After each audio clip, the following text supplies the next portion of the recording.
질의하도록 하겠습니다. 저 오늘 좀 분위기가 좀 익숙하지 않은 것 같아요. 어떤 분은 전직 강사로 나가겠다 뭐 이런 얘기 들은 적이 있는데 오늘 질의의 내용을 보니까 전직 작가로 나가셔도 될 분들이 많으신 것 같습니다. 뭐 특정하게 말씀드리긴 뭐하지만 바로 우리 지역구 옆에 갑자기 안상수 후보와 윤상현 후보 사이에 있었던 한바왕 유상봉과 관련되었던 뭐 이런 얘기도 생각이 나고요. 얼마 전에 아들이 50억을 받아서 그것 때문에 의원직 사퇴하고 있었던 곽상도 의원이 관여했었던 강기훈 유서 대필 사건도 지금 생각이 나는 것 같습니다. 어차피 진실은 드러나게 될 텐데요.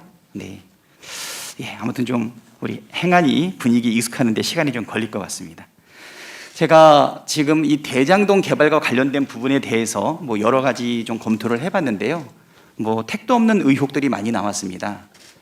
사업자를 선정하는데 하루밖에 안 걸렸다. 뭐 혹시 특혜 준 거 아니냐 그렇게 얘기를 하는데요. 민간 사업자 공모 지침에 분명하게 배점들이 1000점에 나눠서 있습니다. 하루 만에 선정할 수도 있고요. 보통 1박 2일 정도면은 충분히 선정할 수가 있습니다.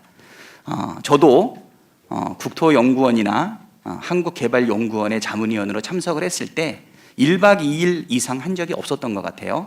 그래서 하루 만에 우선협상 대상자가 선정됐다라고 하는 부분을 이야기하는 것은 이쪽 업계의 상식을 전혀 모르는 다른 쪽 업계의 상식만 갖고 얘기하는 것이라는 생각이 좀 들고요.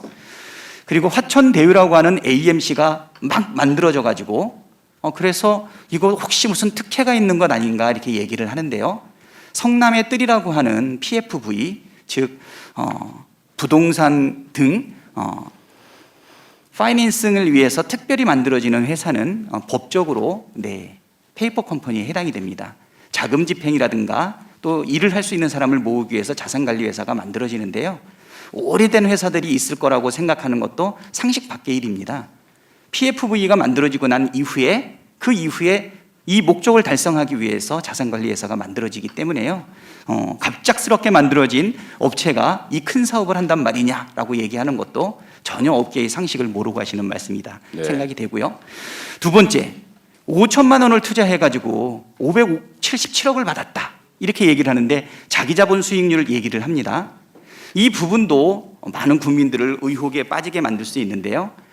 이 업계는요, 투자 수익률이라고 하는 게 더 중요한 것이죠. 자기 자본 수익률보다 1조 5천억의 사업비를 들여서 얼마의 이익을 남기는 것이냐, ROI라든가 ROA 또는 매출액 총이익률 이런 식으로 보통 많이 따지고 있거든요. 서로 생태가 다른 부분에 대해서 억지로 무리스럽게 넣기 때문에 이쪽의 상식이라든가 기본적인 내용을 몰라서 하는 말이다라는 생각이 듭니다. 이런 것들은 제가 봤을 때 여러 토론회를 가서 이걸 가지고 문제를 제기하는 분들을 보면 이분들을 어떻게 내가 좌절시킬까 걱정스러워서 웃을 때가 많이 있거든요.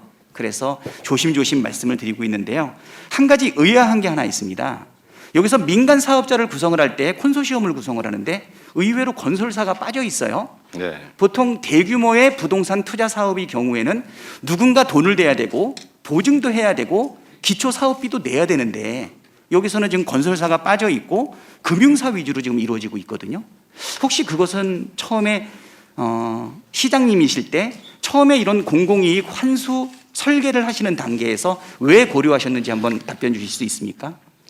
실제 사례로 보면 그 베곤밸리라고 하는 데가 비슷한 시기에 사업을 했는데 건설사들이 대부분 지분을 가지고 있다 보니까 일단 자금 조달이 안 돼서 사업이 지연됐고요.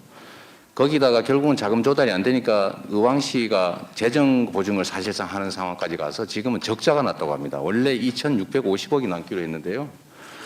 그런데 지금 그 이전에 저도 위례 신도시 사업도 해봤는데 좀 문제가 있어서 일단 자금 조달이 제일 중요하다라고 해가지고 저희가 그 사업을 일부러 금융사 중심으로 하라고 했습니다. 제가.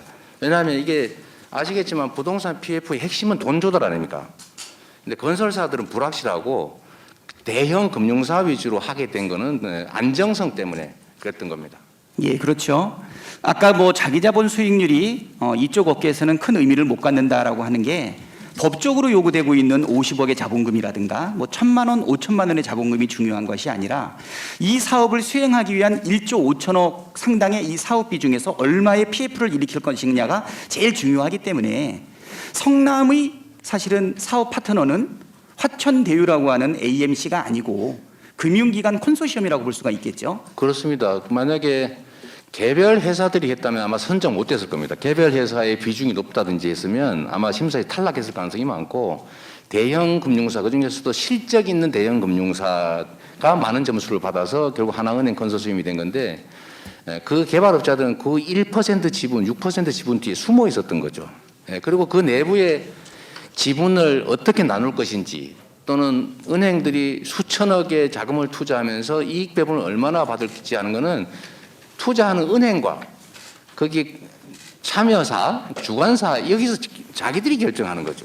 그래서 저는 사실은 하나은행 그룹이 왜 이렇게 개발 이익의 대부분을 특정 소수가 갖게 설계했는지가 조금 이해가 안 됩니다. 그러나 그 당시로서는 저희로서는 알 수 없는 일이었죠. 사업의 파트너가 화천대유였나요? 아니면 하나금융 콘소시엄이었나요? 하나금융 컨소시엄이죠. 거의 주관사 회사도 하나은행이었죠. 주관사가